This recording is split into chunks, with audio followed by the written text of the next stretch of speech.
안녕하세요. 물롬입니다. 오늘의 이제 민감한 주제 가볍게 보기 3탄 약육과 수익개체에 대한 오해에 대해서 조금 말씀을 드려보려고 합니다. 이 부분도 조금 언급하기가 매번 어려워가지고 고민을 참 많이 했던 부분인데 그냥 포인트 몇 가지만 집어서 말씀을 드리도록 하겠습니다. 우선 기본적으로 약육이라는 거는 시중에 나와 있는 수족관에서 판매가 되는 뭐 백점약이라든가 곰팡이병이라든가 이런 약품들은 가정에서도 사용이 되게끔 허가가 되어서 조금 약효가 떨어지는 그런 약한 약이라고 보시면 되겠죠. 근데 저는 가정에서는 그런 약품으로도 충분히 이제 약육이 가능하다고 생각을 하고요. 저희가 이제 정보를 찾다 보면 금어에 대한 뭐 기생충이라든가 이런 방면들로 항생제 제품이라든가 구충제 같은 것들이 이제 정보가 많이 나와 있어요. 그래서 최근에는 일반 약국이나 동물 약국에서도 구매를 하시려고 많이 노력을 하시는데요. 가정에서는 가정에서 할 수 있는 게 있고, 또는 이제 지금 많은 수족관 사장님들이 거의 서비스 차원에서 이제 많이 검역이라는 부분에 대해서 해주시기 때문에 그거를 믿고 우선은 하셔도 되지 않을까라는 생각을 조심스럽게 해봅니다.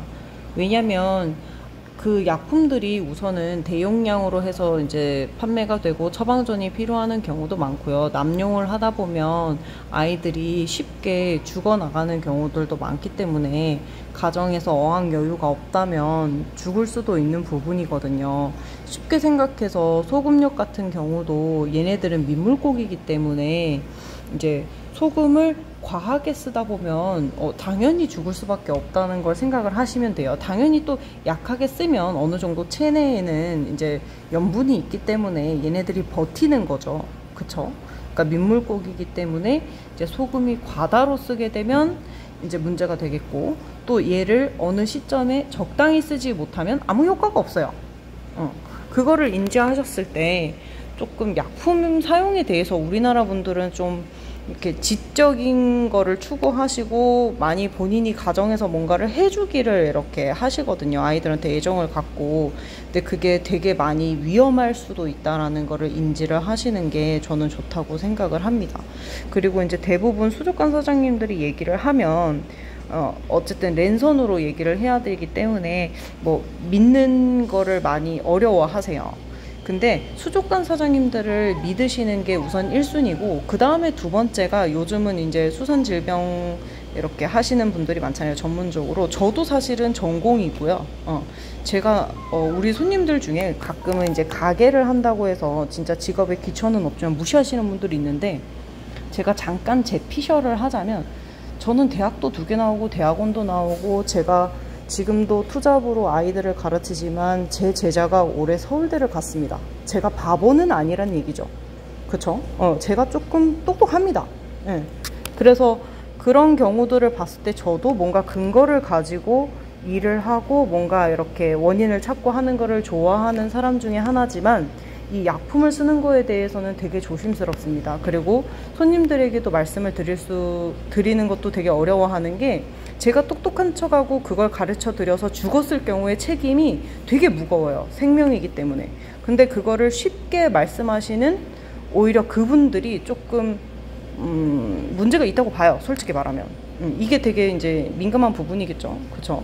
그래서 이게, 그리고 의사라는 부분도 되게 사람을 가르치는 데 신중하지만 동물도 마찬가지잖아요. 그죠? 강아지, 고양이, 포유류들도 그 많은 수많은 것들 중에도 이제 애들이 죽어나가기 때문에 설사 물고기를 얼마나 이제 케어를 해보셨겠습니까? 그죠? 그러니까 이게 조금은 서로 이제 손님과 수족관 사장님이 우선은 얘네들의 성격과 기본 데이터를 알고 있기 때문에 커뮤니케이션을 해서 아이들의 축양법이라든가 약육법을 반드시 하시는 게 좋고요. 그에 반해서 그거를 여러 군데 거를 한꺼번에 하시거나 약품을 한꺼번에 쓰는 거는 절대적으로 좋지 않습니다.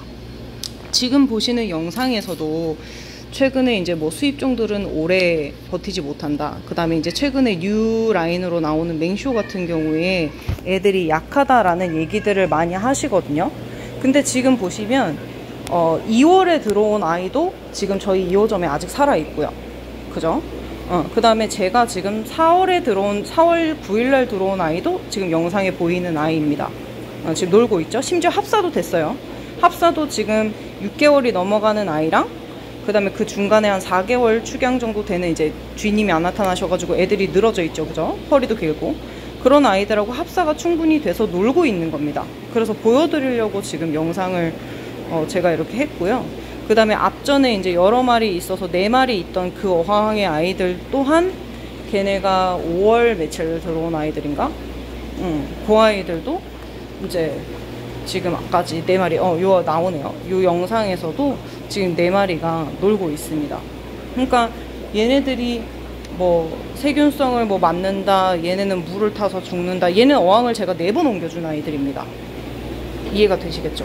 그러니까 이거는 뭔가 내가 옮길 당시에 얘네들에게 충격을 줬거나 물을 못 맞춰줬다라는 생각들도 조금은 하셔야 되고, 과한 약욕이나 소금욕도 얘네들한테 타격을 충분히 줄 수 있다는 걸 인지를 하셔가지고 항상 준비를 하셔야 돼요.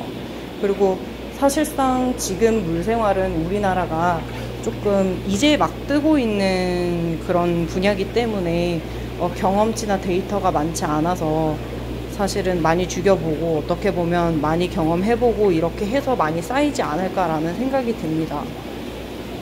그러니까 그 약욕에 대해서 또는 약품에 대해서 너무 남용하지 마시고 아이들을 조금 건강하게, 내가 물 관리를 어떻게 할 것인가, 조금 더 부지런하게 움직여서 아이들을 어떻게 할 것인가에 대해서 많은 정보를 더 공부를 하셨으면 하는 바람입니다. 감사합니다.